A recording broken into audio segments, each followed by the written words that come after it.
Good afternoon, everyone. Welcome along to the SFC interviews here with Jon Nurse today. So, how's things been, Jon?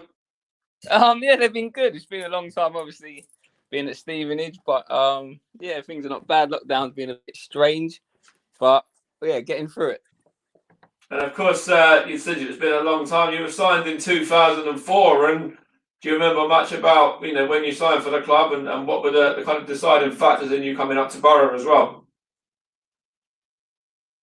Yeah, I remember it quite clearly. Really, I was at Sutton at the time. Wezza came down, had a look.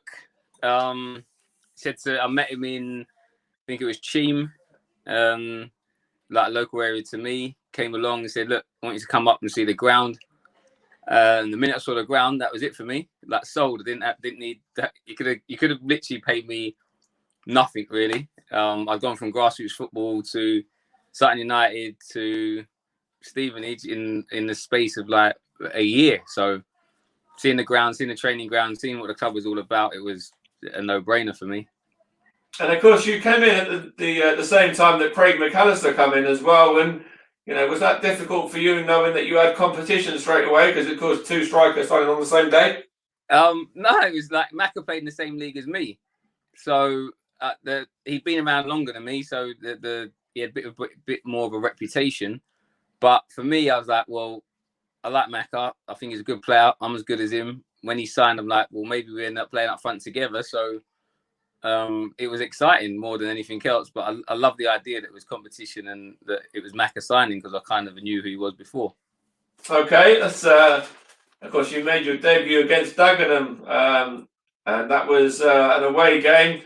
Do you remember much about that? And sort of, I think it was the day before you signed that you were thrown in pretty much straight away, weren't you? No, I was there all pre-season. It was. Was that right? Anthony Elding was a star boy coming through the door, and I think we signed Quayle, I think it was. Yeah. There's a few established centre forwards in front of me, but because of the way I performed in pre-season, how well I'd done, Graham just threw me in first game of the season. I think late decision, and yeah, it was a welcome to the conference. If I'm not wrong, I think Woody might have even got sent off that day.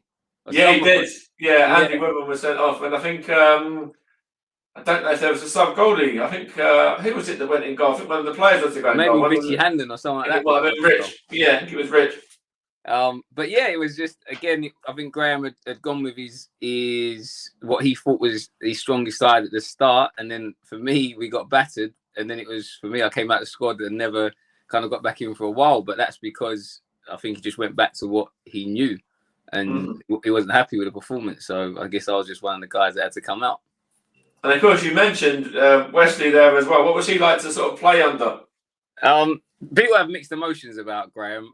Not for me. I love my time under him. The fact that he's come and got me will always stay like quite close to my heart. He's the one that gave me the opportunity to go into full-time football.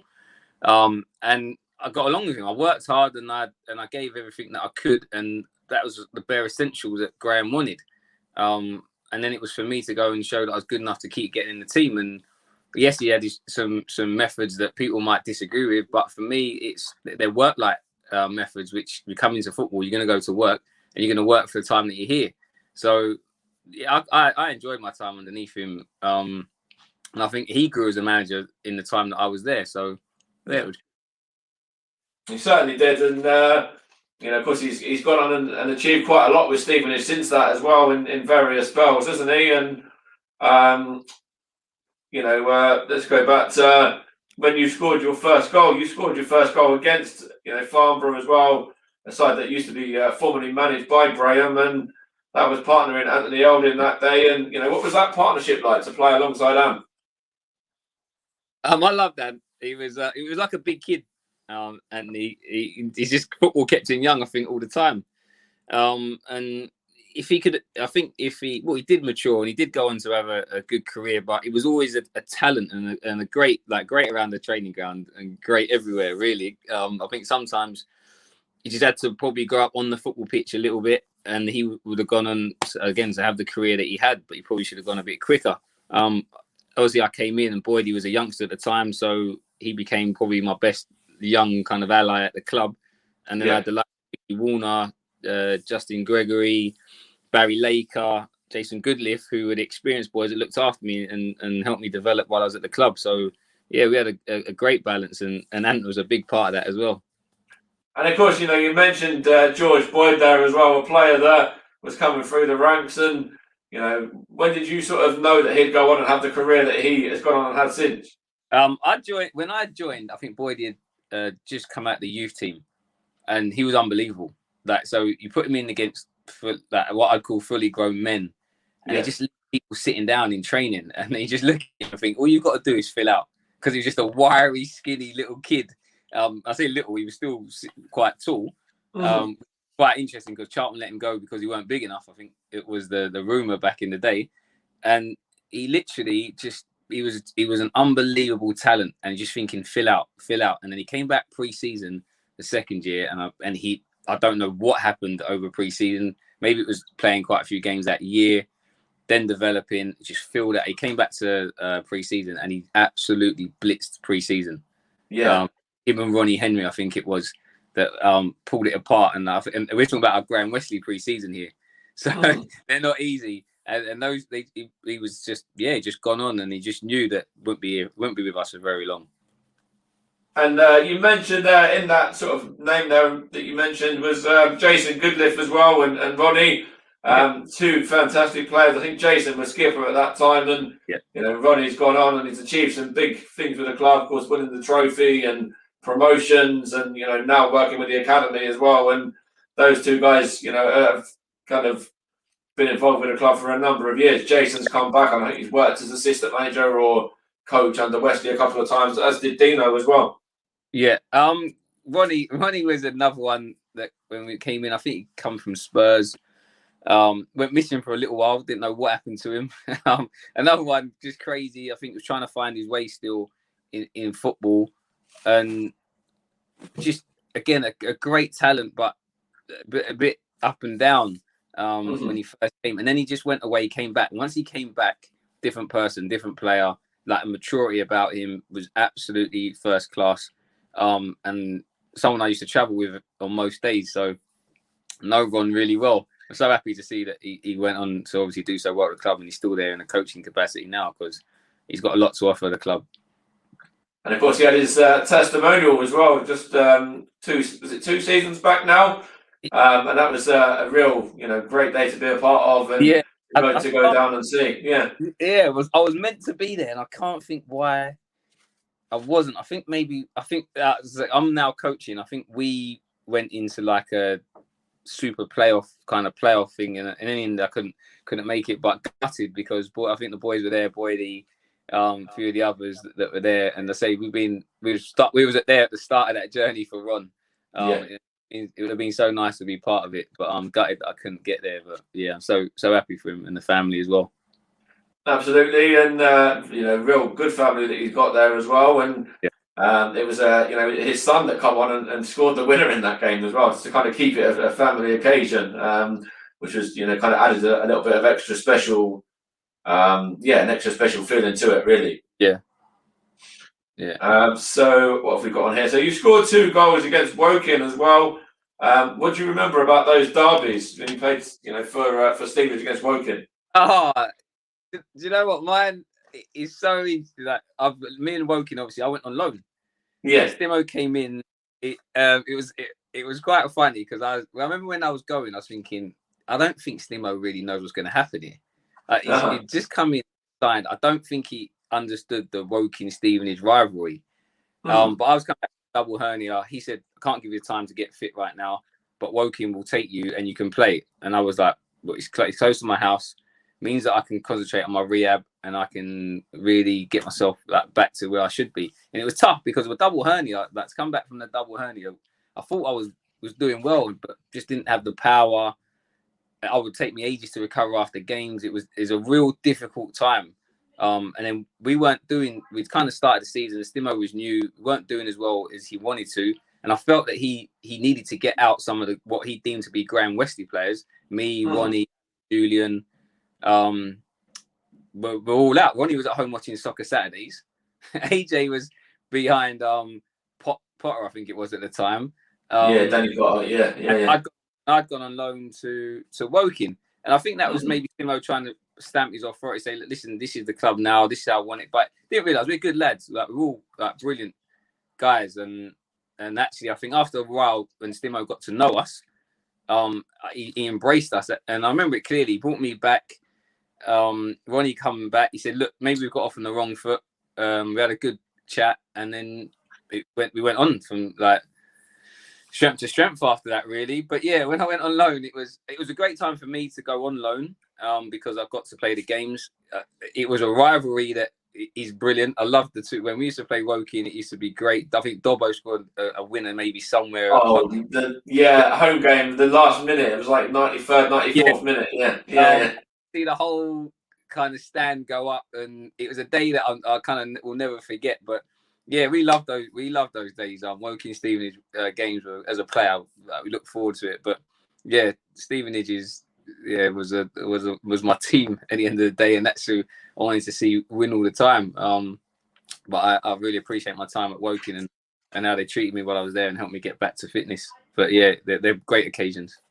And another great occasion, great run that the club went on was reaching the playoff final in the conference as well. And of course, the club were beaten by Carlisle, but that was a good season for the club, really, in terms of getting to the final there, although falling short at the last hurdle.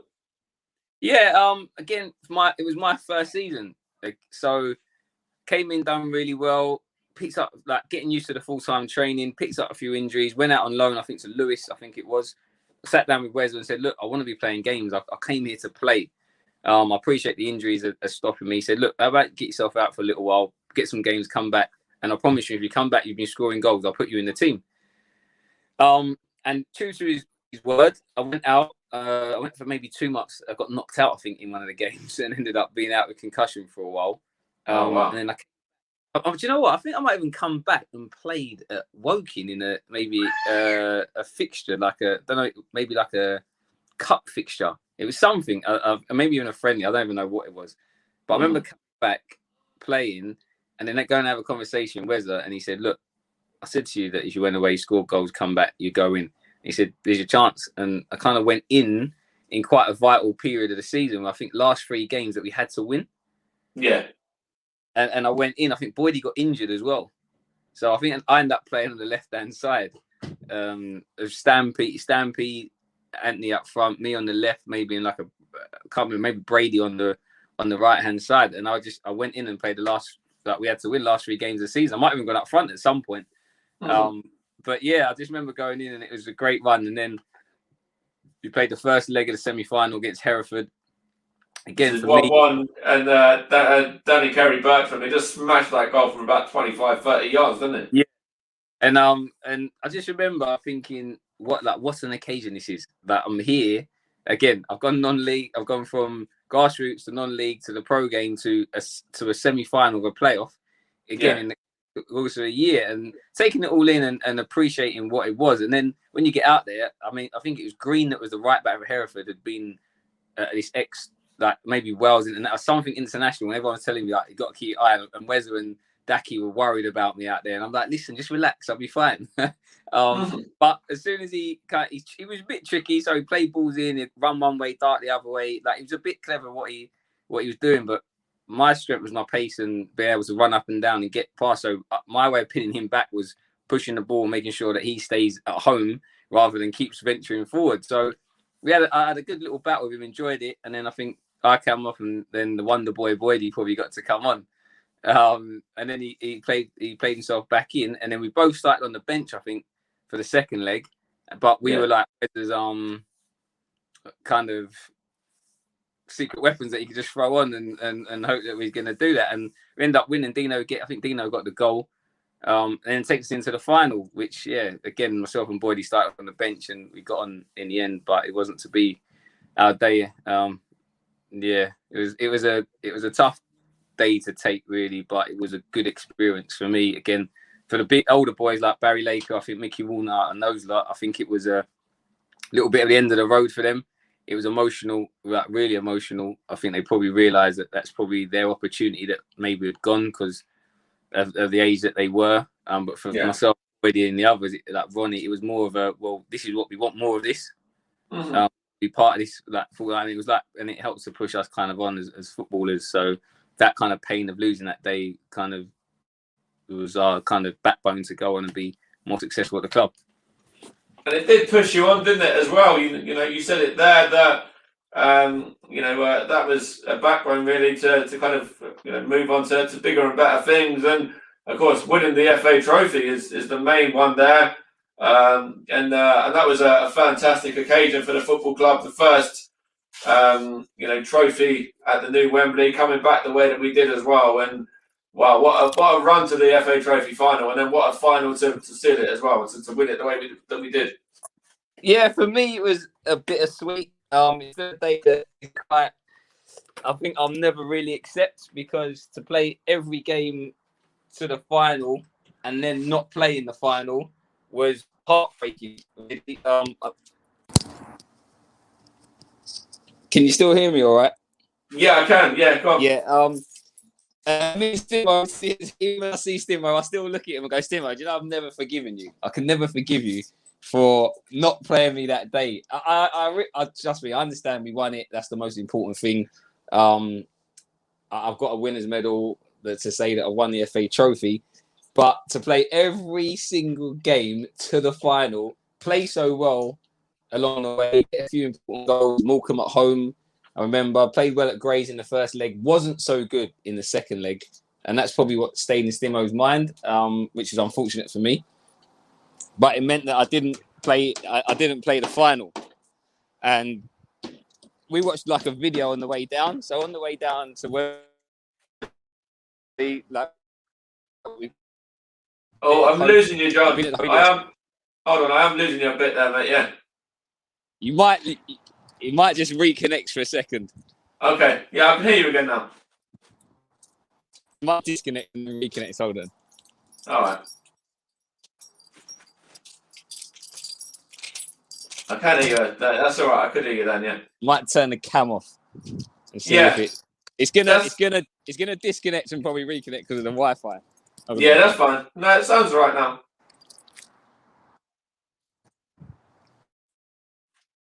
It's the button and it'll take me back in. Yeah. So John's just had to shoot off there for a second. He will be back in a moment. Hopefully he's able to get the link, and we'll just send it back to him. There you go. There he is. He's just got an appointment, so hopefully he'll be able to come back in just now. Yeah, that's it. Yeah, cool. So yeah, the FA Trophy final and that run to the trophy, yeah. Yeah, so the run was absolutely unbelievable. Honestly, like, as far as a team go and being part of a family and the journey, it was unbelievable. Like, really, even we nearly didn't quite make the playoffs, but we had a good push in the league. The football that we were playing, to be part of that team was just something special. Like, we loved it. Like, all the boys that were there, all part of it, like a little family unit. It was just great. Just for me, it was unfortunate. But yeah, I just didn't get to play. And Stimo went with Luke Oliver up front, which is a centre half. Yeah. So for me, it was like, Gaffer, come on, it's centre half up front. But how can I argue with a man that's won so many games at how many trophy finals he's won? I just kind of had to accept it on the day. As difficult as it was to take, we won the game, and that was the most important thing, really. And then, so that was, of course, the fantastic trophy final there, and there were some real good players in there that went on and achieved some really good things in their career. Steve Morrison being one of those, and he scored the winner, didn't he? And of course, Mitchell Cole involved as well, the man that's sadly passed away now. Yeah. There was our squad was Adam Miller, Steve Guppy. We had some great footballers. Like I always say to everyone that ever asks me, like, what's one of your best sides? I said that Stevenage Borough side where you had Morrison up front, me to the right, Boydie to the left, Ad Park, for full back. Oh, John, I'm losing you again, mate, at the moment. Yeah. Yeah, you might lose me a little bit on the move. Okay, all right, mate, that's fine. I'll see if we can just. I'm going to wrap it up shortly anyway in a few minutes. So, yeah, Can you still hear me? All right. I can. Yeah, I can now. Yeah, yeah, yeah. So yeah, that side, that Stevenage side that kind of made those playoffs was, as I say, one of the best sides that I played in. I honestly, Steve learned so much from Steve Guppy, Beardy, all those types of senior characters that we had in the team were so influential to us. Again, I still deem myself a youngster at the time, even though I'd have been like 20, maybe 25. But in terms of like professional football, I was still so early into those years. So still learning from those kind of players, and Stimo coming in with the style of football that he produced. Like it was just a pleasure to be part of. And again, Stevenage as a football club is a big football club. It's well established. You've got all the nice, in my opinion, you've got your training ground, you've got the ground. It was such a good club, and it needed to go to the Football League, probably. But the fact that we got to go into Wembley in the first game, I think, put us up there on the platform. So anyone that didn't know about Stevenage, well, you do know now because we're the first final at Wembley, and We've gone and won it. We've won it 3-2 in the final. I think in front of 54,000 people. Yeah, it was good attendance. Yeah, exactly right. And to do it from 2-0 down as well, the way that we did, 88th minute winner from Borough, of course, and it was just a fantastic game to. I'm sure you enjoyed being a part of the squad. Of course, you didn't get involved in the actual game itself on the final, but in terms of being in that squad, it's got to be up there with one of the best moments of your career still. Yeah, do you know what? It was, as I say, it's like a bittersweet for me. It's so hard for me to say, like, it was hard for me to take on the day. Like, I remember Stimo reading out the squad. I remember coming out, I had to go and have a few moments to myself, really. So he read out the squad. I kind of took myself out, changed room, had a little walk up the tunnel, had a little look around. I went, right, it's not your day today, but the football match is more important than you. Mm-hmm.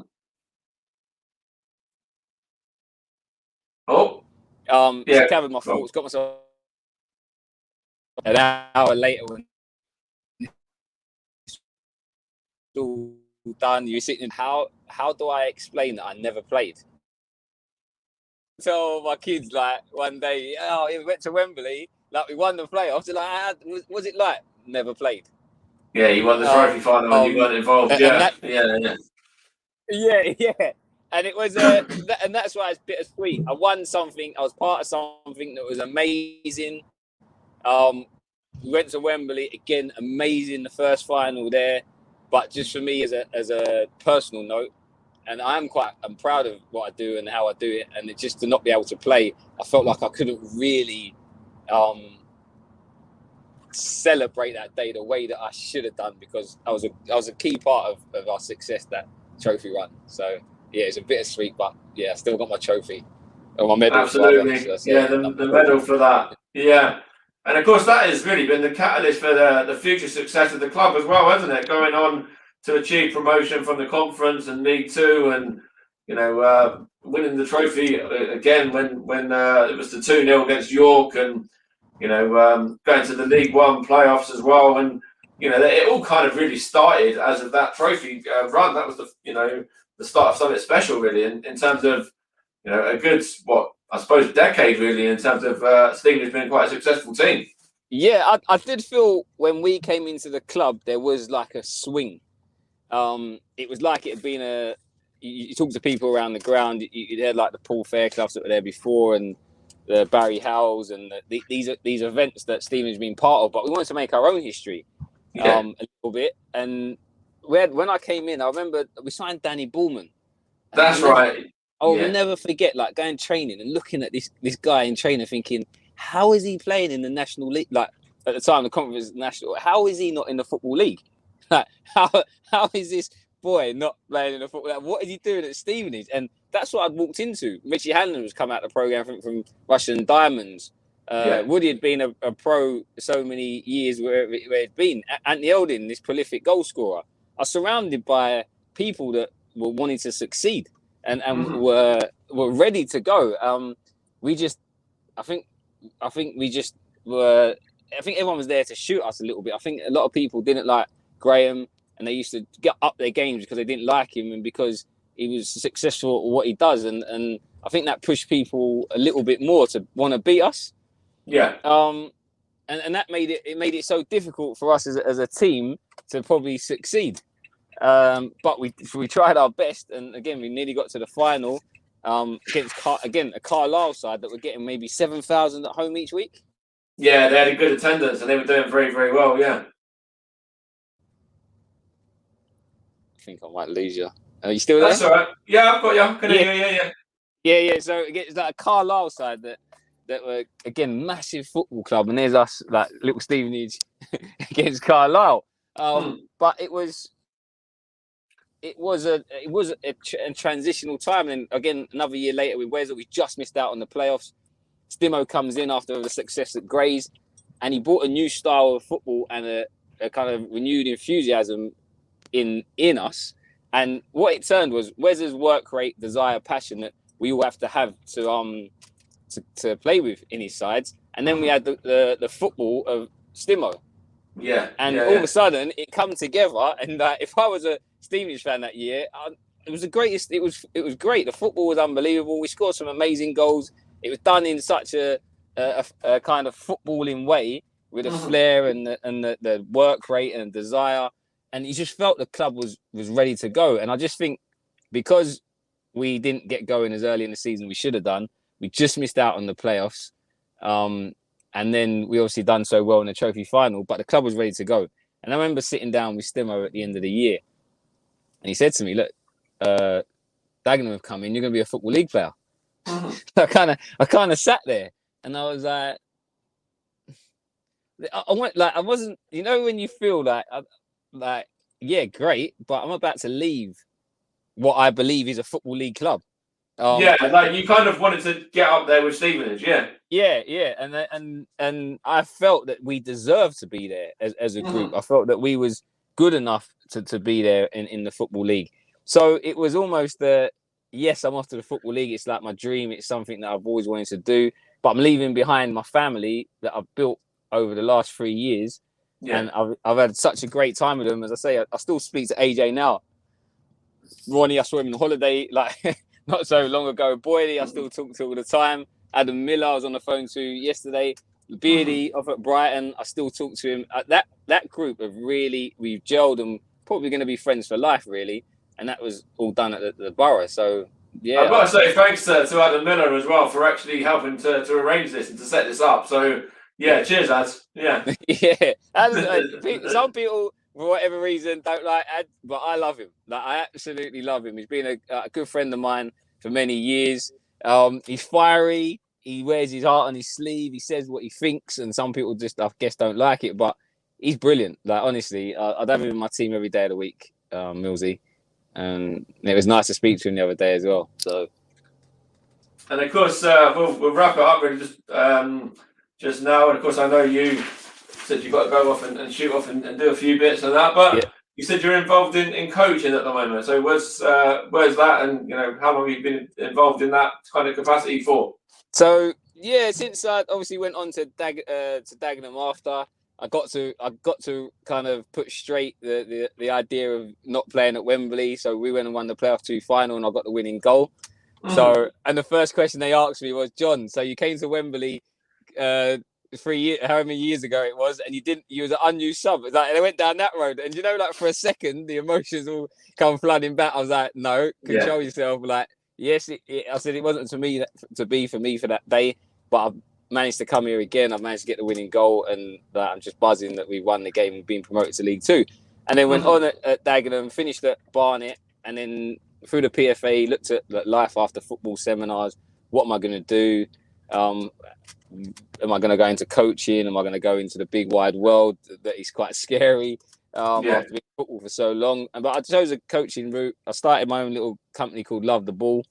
We go into schools, we do a few development sessions, and then I got involved in my local club, which was the Metropolitan Police Football Club, which operates at Step 3. Okay. And I just went back to grassroots football and went back to where I came from and just wanted to give back to what had given me a career. So that's what I've been doing ever since, really. and it's enjoyable.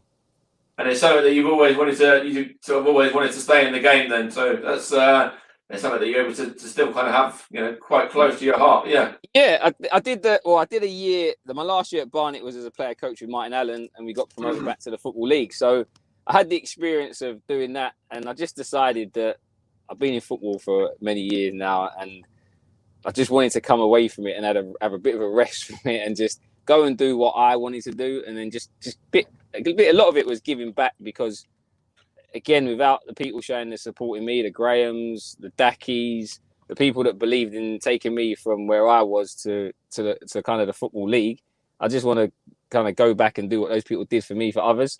So yeah, that's my kind of drive and my passion to what I'm doing now. And of course, Stevenage, remained a Football League club, and have got Alex Ravel in charge now, and doing fairly well in terms of staying in the division this season, and rebuilding a whole new squad. Not even knowing what division they were going to be playing. Well, we were going to be playing in at the start of the season, and the job that Alex Ravel and Dean Wilkins has done is great, isn't it? Really. Honestly, I'd always look out for Stevenage. When Weza went back, when Stimo was there, when Weza went back again. Always look for Ali getting on, how they doing, what's happening. I saw last year it was going to go down. The fact that the whole thing got stopped meant it didn't go down. Or a club managed to get kicked out, whatever. And then it was like brilliant. So they're going to remain a Football League club. Alex Ravel, centre forward, played against him a few times. Nice, comes across as a nice enough guy. I'll take it. Wallace, is Phil still in charge there? Yeah, Phil's still in charge. Phil's still the chairman. Yeah. Yeah. So again, giving young coaches an opportunity to go in and do a job, and I just look at it and I go, that's why Stevenage is the club that it is. Like Stimo was a youngish coach coming from Grays, and then come to Stevenage and then go on. To give him a chance to then come in and do it, and he's done so well with it. Like the results have picked up brilliantly. So he's taken to coaching really, really well. And Stevenage again stay in the Football League, and hopefully they won't just stay in there now. They'll try and push on to be like one of the bigger clubs in League Two, and remain pushing for promotion to League One, and hopefully get established as a League One football club soon, because I think that the town and the club deserve it. Absolutely, I think that's a fair shout as well, and the work that the club have done, in the community as well, has got to help that in terms of being out during the pandemic, and really just kind of going out and supporting everyone in the local area, and that's hopefully going to be the catalyst for when fans are allowed back in, to the attendances to rise, and everyone to go down to the Lamex and just support the boys, and push on next season once again. Yeah, honestly, it'd be great to get the fans back in the grounds. I think everyone's missed it. It'd be great for us as football people just to come back and go and watch a few games of football. Again, it'd be nice to come up to Stevenage and just see how the boys are getting on, and see the club, how much it's changed. There's a new training ground and things like that.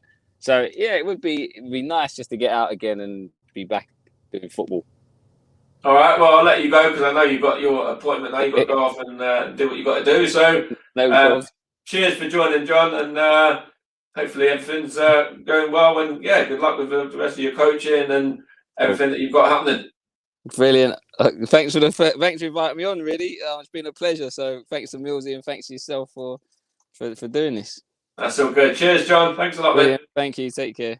Bye-bye. You too. Bye bye.